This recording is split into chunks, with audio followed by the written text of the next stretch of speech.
round of applause to Mike Grandinetti. Thank you.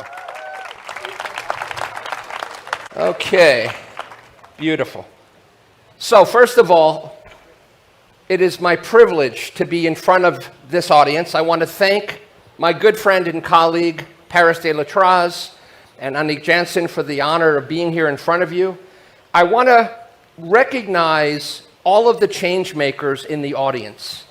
To be an emprendedor, to be an entrepreneur, is a noble calling. Okay? More than ever, the world needs young, courageous, ambitious change makers. We have a lot of things that we need to get fixed. And I think we all know we cannot wait for our governmental institutions to make these things happen.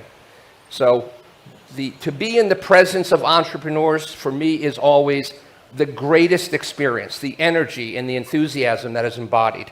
So yes, we are going to talk about how AI is shaping the future of work.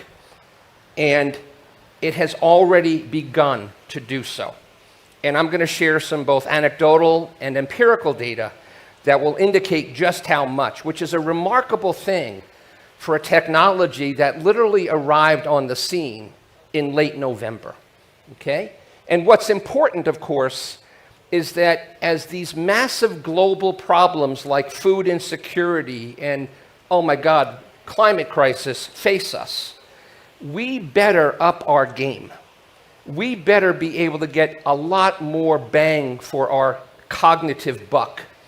And it turns out that generative AI seems to be the solution that is going to allow us to realize our full potential. Okay? So I think of this as amplifying our intelligence on an individual or a personal basis, or on an organizational basis, human amplification in the enterprise. Okay?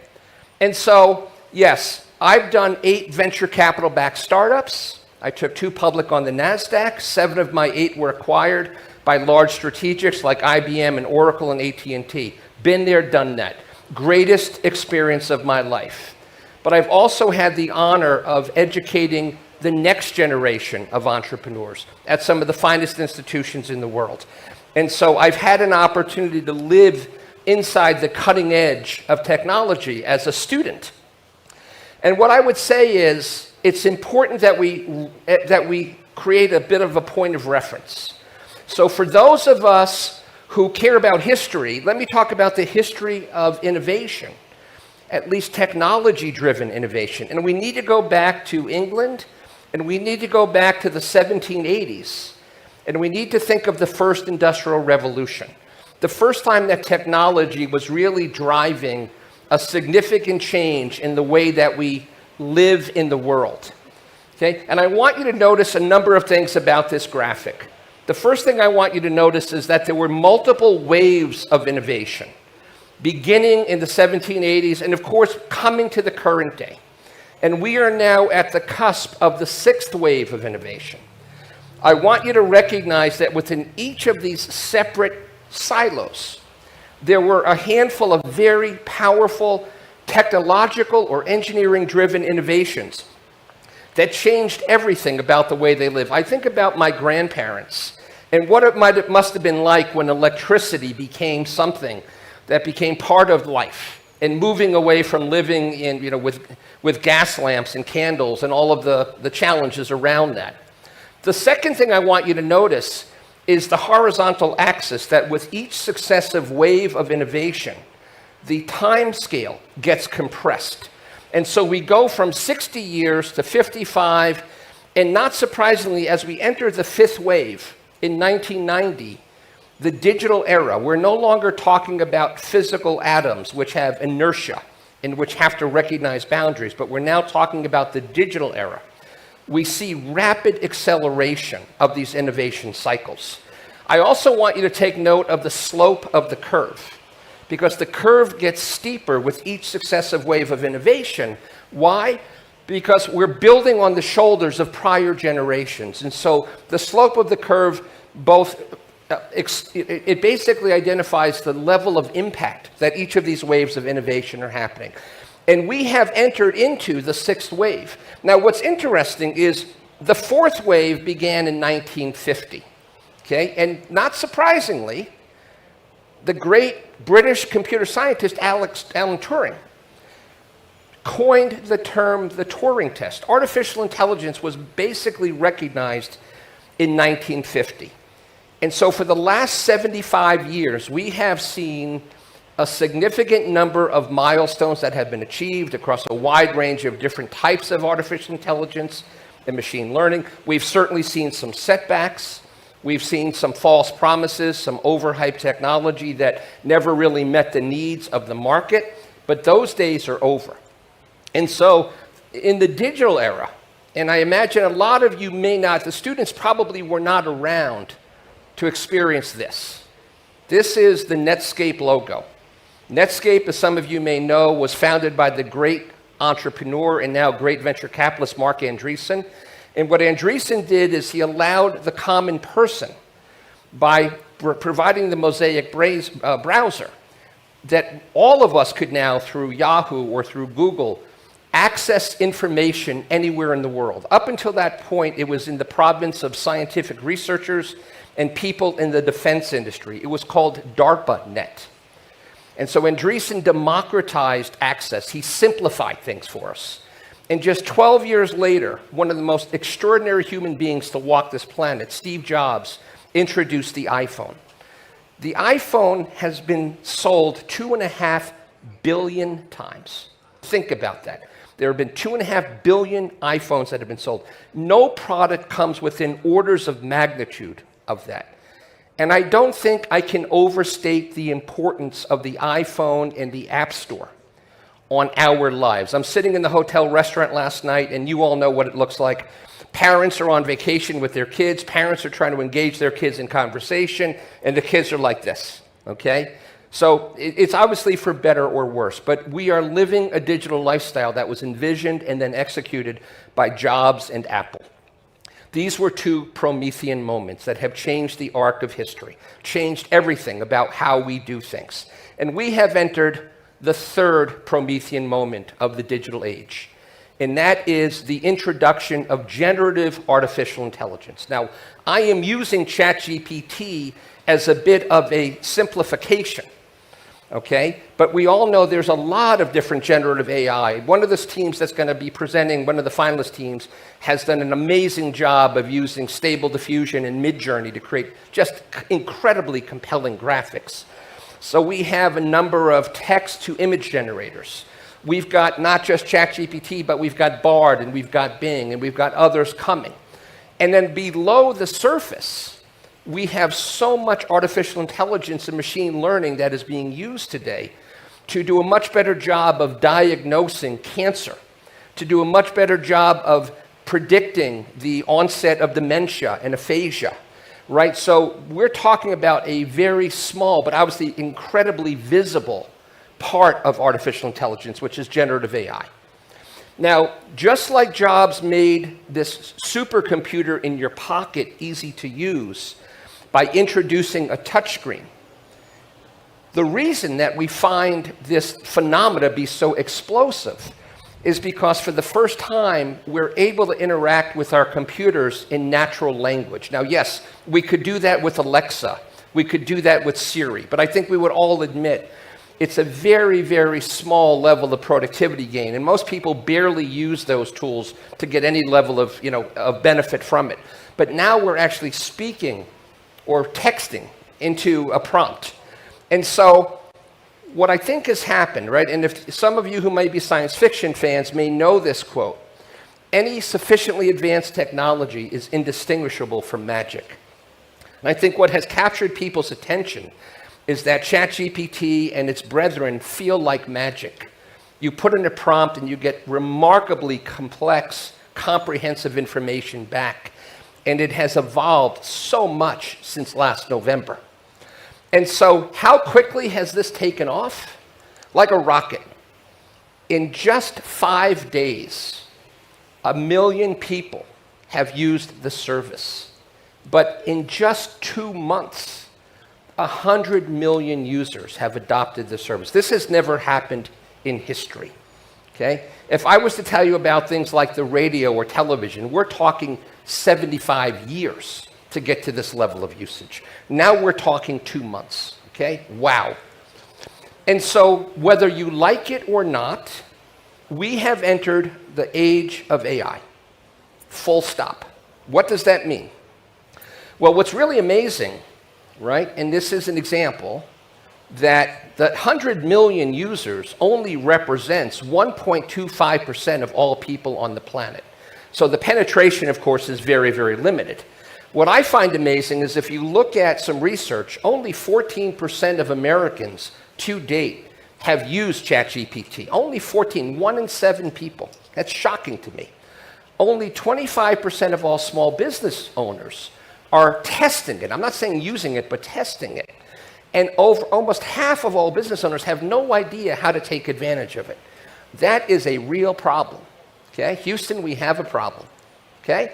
And so if you are this gentleman in the blue suit, and you have the mindset, if it ain't broke, don't fix it, you are going to get sideswiped the way many companies got sideswiped by Amazon, as an example.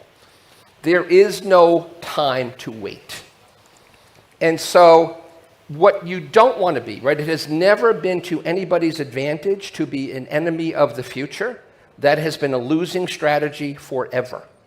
When the technology comes out of the bottle, the best thing you can do is learn how to dance with it as quickly as you can. And so one of my very favorite quotes comes from a colleague in Boston, Alvin Toffler, who is a futurist. The illiterate of the 21st century are not those that can just not read and write, right? That's table stakes today. And we have another startup that's going to be talking about the importance of literacy, okay? But it's the fact that you cannot learn, unlearn, and relearn. The number of things I've had to unlearn over my 25-year career as an entrepreneur about how to start a company, how to scale a company, or the number of things I've had to unlearn about how to teach through COVID, through Zoom. It's just amazing, okay? So we can't hold on to the past. It becomes an albatross. And so what do we do then, right? We have a choice. What do we do? How do we embrace this? What mindset do we need to take on? And so first thing I want to point out is there are some lessons from history. If you believe that you can compete against an algorithm that has been optimized to do something, I'm going to recommend you go home and rethink that. Why? Let's look at history. The great Russian chess master, Garry Kasparov, got his butt kicked by an algorithm. The legends of Jeopardy got their butt kicked by an algorithm. The world's greatest Asian strategy game player from Go got his butt kicked. 20 poker pros lost $20 million to an AI algorithm known as Libretis. And if you're a gamer, you probably know StarCraft. The 2 best StarCraft players in the world each lost 5 games to 0. The first 2 of these came from IBM, and the last 3, all of these algorithms came from DeepMind. DeepMind, as you may know, is owned by Google. Google purchased DeepMind in 2014. It is considered, without question, the best AI research lab on the planet, okay? And so as I think about the future of work, you know, to me, it's kind of boring around, you know, full-time, crowdsourcing, gig work, because we've been talking about that forever, okay? I'm not even really concerned about where we do work. Are we doing work in our bedrooms, in our homes? Are we doing work in, you know, co-working facilities? I care about how the work is done. That's really what the issue is today. And so I'm thinking very much about how do we create human-computer symbiosis? And rather than look at these bots in a dystopian way, like in 2001, A Space Odyssey, where the general artificial intelligence bot went rogue, I'd like to think of them more as these very dedicated, very supportive assistants, these very handsome gentlemen dressed in their finest gold costumes as they head out for a New Year's Eve party, okay? Now, I don't know where that came from. That's not me. Did I lose my slides? Guys, I think I lost my slide deck. I see someone with large fins. What's that?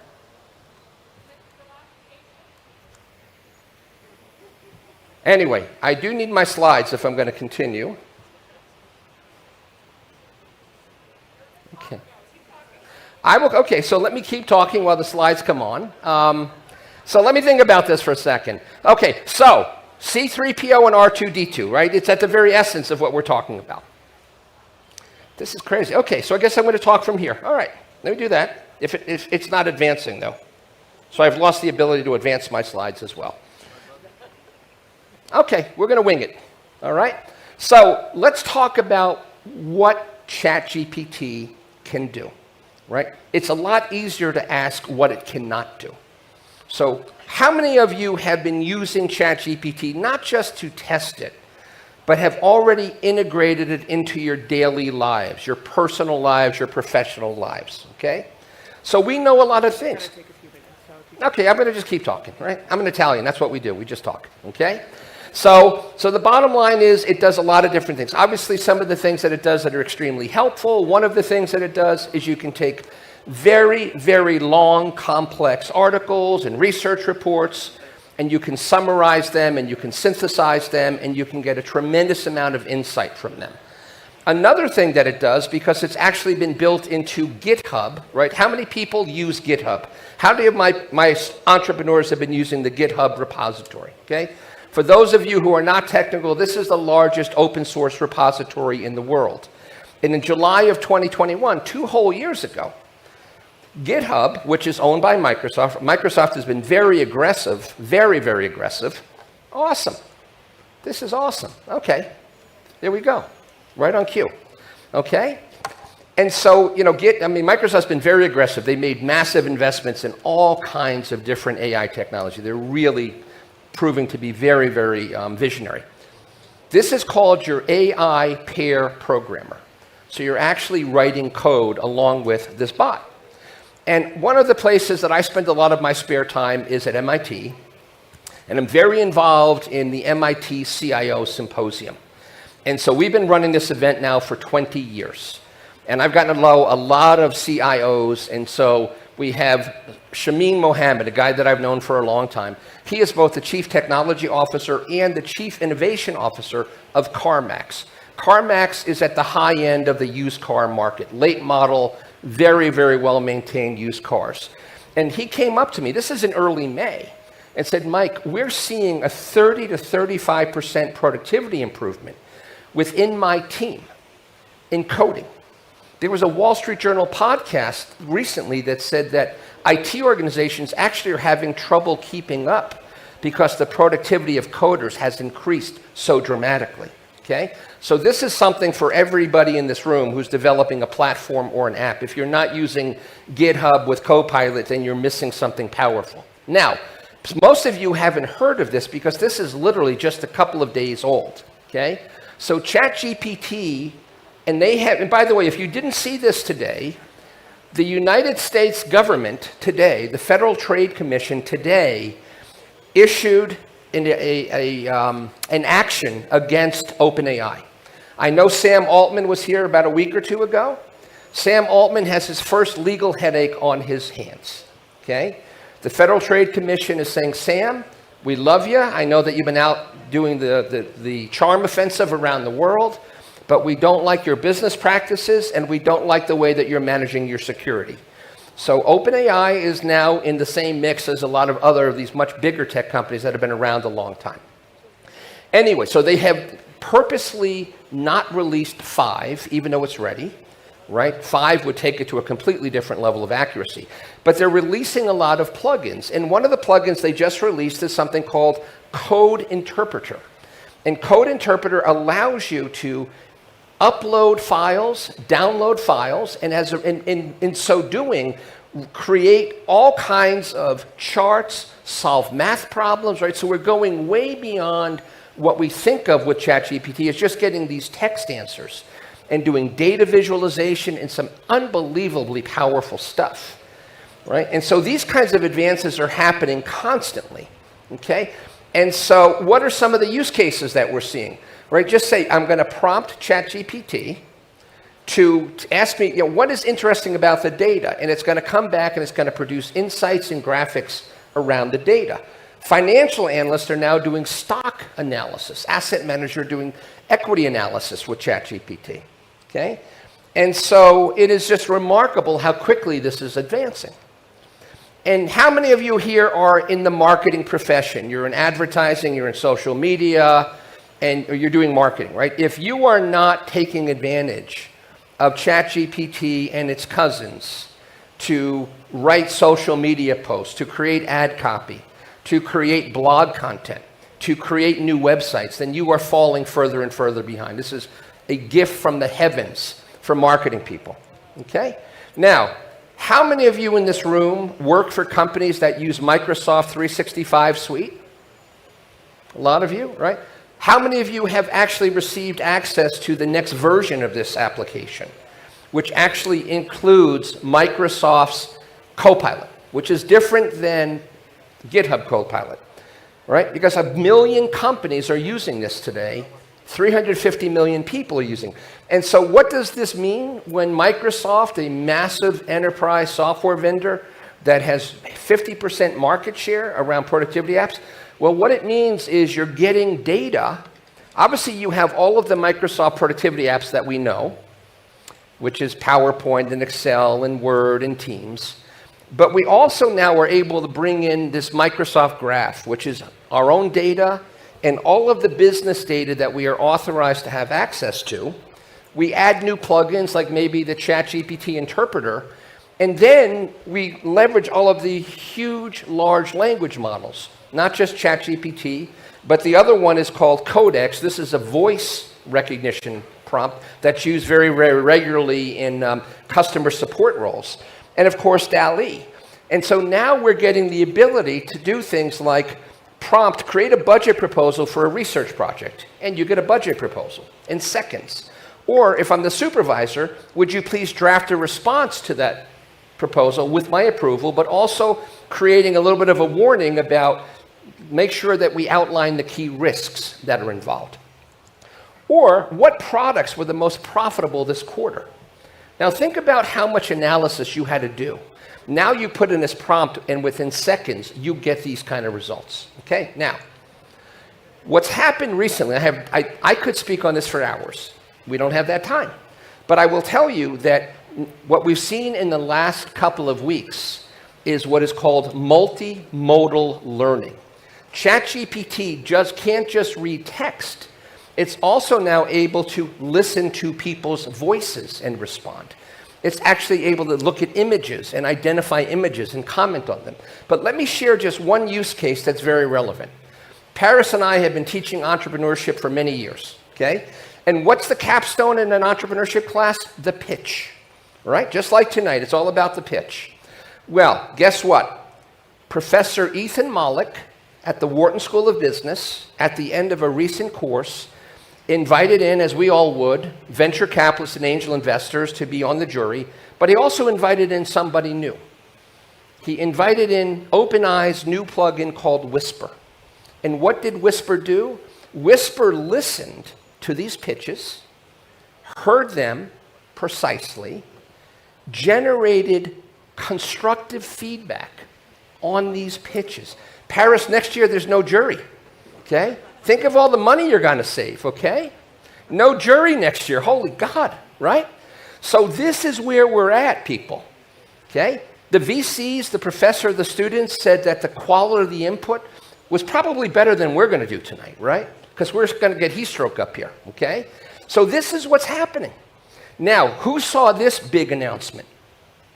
Last week, Reid Hoffman, who was the founder of LinkedIn, who is also now probably one of the smartest men in Silicon Valley, who's also a prestigious venture capitalist with Greylock, along with this guy, Mustafa Suleyman, who he recruited out of DeepMind. They just raised $1.3 billion to create a competitor to ChatGPT, okay? It's called Pi, P-I, Personal Intelligence. Who are the investors? Let me see if you've heard of this guy. Bill Gates, you guys know this guy? Okay. Who else invested? NVIDIA, the semiconductor company that is at the core of big model training, right? This company's stock has gone through the roof. Microsoft, yet another aggressive move. And someone you may not know, the name Eric Schmidt. Eric Schmidt, amongst the many, many amazing things he did, he was the executive chair of Google. He was the mentor to Sergey Brin and Larry Page, and has recently written a book with Henry Kissinger about what the implications of AI are in the world. So when these guys invest in this company, and these guys found this company has been ordained for success. Watch out for inflection AI. Okay? So, as I start to wrap up my talk, we are living at warp speed. Okay?